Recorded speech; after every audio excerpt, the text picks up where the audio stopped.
Hi, this is Dr. Swathi, plastic and cosmetic surgeon. Let us know about the chin implant procedure today. When there is horizontal deficiency in the lower one third of the face, chin implant is advised. It is an easy procedure, it is a permanent procedure, and it can be removed when desired. So, two important things that we need to check before going for chin implant procedure are one is occlusion and one is to check for the deficiency in the lower one third of the face. If there is malocclusion, patient has to be referred to orthodontist where functional correction is needed. And the ideal face is divided vertically into three one thirds. That is from hairline to glabella, glabella to subnasal, subnasal to menton. If there is deficiency in the lower one third of the face, then patient needs both horizontal and vertical correction where osseous genoplasty or sagittal genoplasty is done. So how to select the size of the implant? An ideal chin implant augments the mentum and also matches with the lateral borders of the mandible.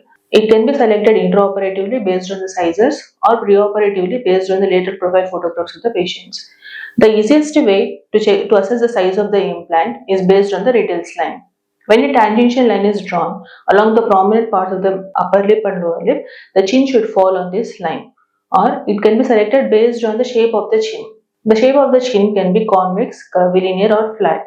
If it is a convex chin, the patient needs 3 to 6 mm size of the implant.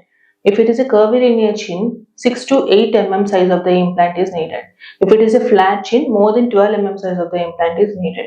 There are other ways to select the size of the implant where using the lateral profile photographs, when there is a perpendicular line is drawn to the horizontal plane of Frankfurt along the ala groove or nasion or mucocutaneous junction of the lower lip, the chin should fall along these lines. The chin implant can be of different shapes. It can be standard implant or custom made implants.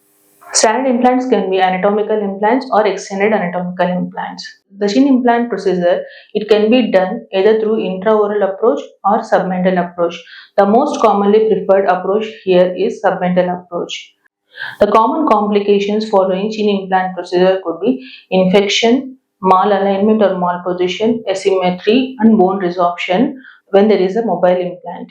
We prefer to do rigid fixation of the implant using a single self-drilling titanium screw where it gives rigid fixation and prevents the mobility of the implant and bone resorption.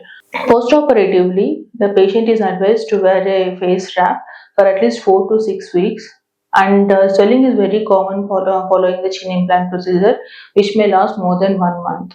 So patient has to be reassured about that. So let us see the procedure now. Markings are done for implant insertion. Infiltration is done in the submental region. Incision is given just posterior to the submental crease and skin flap is elevated.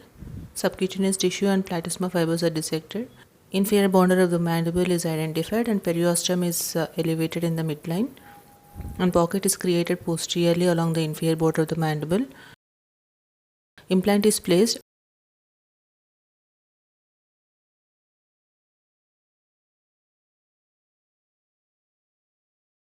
Position of the implant is checked and fixed with the titanium screw in the midline.